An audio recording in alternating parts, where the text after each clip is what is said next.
Assalomu alaykum rahmatullohi va barakatuh. Allohning rahmati va salomi sizlarning üzəringizdə olsun. Bugungi o'tmoqchi bo'lgan darsimizning nomi tarixning ochiq sabog'idir. Ovchilar kutub oylarini ovlash haqida hech eshitganmisiz? Shaxsan men bu haqda hech eshitmagan edim. Yaqinda turk psixologi Said Jamiljonning bir risolasida o'qiganlarim ochig'i meni hayratga soldi. Ovchilar kutub oyig'ining terisiga hech qanday zarar yetkazmagan holda ovlay olishar ekan. Xo'sh, qanday qilib? Oyiqlar tabiatan qonni yaxshi ko'rishadi. Ovchilar esa ularni aynan mana shu nozik nuqtasidan istomonlik bilan foydalanadi. Ya'ni ular bolta yoki uchi o'tkir keskir bir qurolni olib, uni to'proqning ostiga uchi oz ko'rinadigan qilib ko'mib qo'yishadi va mana shu yerning sirtidan chiqqan uch qismiga qon surtishadi. Keyin mana shu qonni hidi atrofga keng tarqalguncha kutib turishadi. Tabiiyki bu orada qon isini olgan oyiqlar yerni isqalab kelishadi-da, bu qonni yalay boshlaydi. Haligi qurol oyiqlarni tilini tilib tilka pora qilib tashlaydi. Lekin oyiqlar qonni hididan shu qadar sarmast qaraxt bo'ladiki, hatto tillari yaralanganini ham bilmaydi va sezishmaydi. Ya'ni oyiq qonni yalayveradi, tilidan qon oqaveradi. O'zini qonini o'zi yalayotganini bilmayotgan bu oyiqni bu ajal tuzog'idan hech kim, hech narsa qutqara olmaydi. Oqibatda oyiq ko'p qon yo'qotganligi tufayli holsizlanib o'sha yerga yuz tuban yiqilib o'ladi. Qonida poylab turgan ovchi, shafqat nimaligini bilmagan ovchilar esa kelib oyiq jon berganiga to'liq ishonch hosil qilgach, osonlik bilan uni terisini shilib olishadi. Azizlarim, nima uchun bu hikoyani esa esga oldim? Sababi bugun televideniya orqali namoyish etilayotgan biz va farzandlarimiz ko'zini uzmay ekranga yoki telefonga mixlanib, kiprigini qoqmay tomosha qilayotgan seriallar ham aslida insonlarni xuddi mana shunday makkorona tuzoqqa tushirishga o'xshaydi. Ya'ni siz serialni bir qismini ko'rdingizmi? Tamom, tuzoqqa ilindim deyavering. Endi bu tuzoqdan qutulishingiz oson kechmaydi. Ayniqsa tomosha qilayotgan seriallaringiz xorij seriallari bo'lsa. Eng dahshatlisi, eng yomoni nima bilasizmi?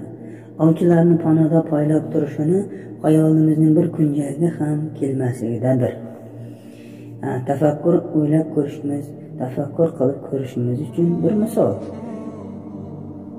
Siyosiy fanlar doktori Baxtiyor Omonov AQSh tarixidan xuddi mana shunga o'xshash real bir misol keltiradi.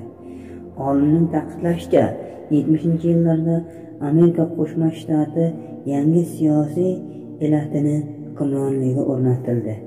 Bu davrda televideniya, san'at, tomosha industriyasi insonlarni ongiga g'oyalar, timsollar, dunyoqarashlar, qadriyatlar orqali ta'sir qilib, insoniyatni dinidan, oilasidan, o'zligidan uzoqlashtirishga intiladi.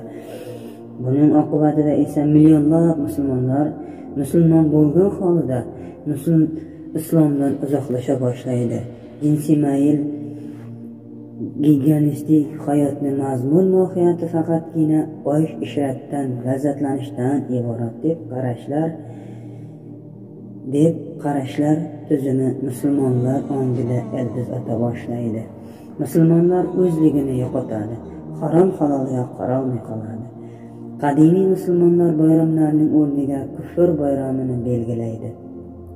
Oldingi Salohiddin Ayyubiy, Muhammad Fatih kabi oldingi qahramonlar sunib, uning o'rnini islom maydonini kuch, zo'ravonlik, behayolikni targ'ib qiladigan super qahramonlar egallaydi. Musulmonlar garchi ajdodlaridan qolgan meroslarni ildizi bilan qo'porib tashlayotganini, o'zlari tug'ilib o'sgan mamlakat millatlarning jon berayotganini ko'rib turishgan bo'lsa-da, xuddi qutb ayiqqa o'xshab ilojsiz qolishmoqda. Alal oqibat musulmonlar kofir g'arbliklarga qul bo'lib qolmoqda. Ey islom ummati, azizlarim, uyg'oninglar. Qachongacha bu hol davom etadi? O'zligimizga, dinimizga qaytish vaqti kelmadimi? Alloh taolo Rum surasida shunday deydi: aniqata biron qavm o'zlarini o'zgartirmagunlaricha Alloh ularning ahvolini o'zgartirmas. Shu oyatga asoslanib ayta olamanki, biz o'zimizni o'zgartirmasak, Alloh taolo bizni o'zgartirmas ekan. Demak, bizning yashash tarzimizni, bizning yashash tarzimiz bizning o'z qo'limizda. Azizlarim, oilamizni, farzandlarimizni kofirlarning tuzog'iga tushib qolishdan qutqaraylik. Qurtulishning birdan bir yo'li ham Alloh taolaning dini islomdir. Biz islomdan uzoqlashguncha biz xorlikka tushib ketaveramiz. Ortiq uyaninglar. Ey islom ummati, uyanish vaqti keldi. Qachongacha bu xorlik, hayvoniy yashashda yashaymiz? Assalomu alaykum rahmatullohi va barakatuh.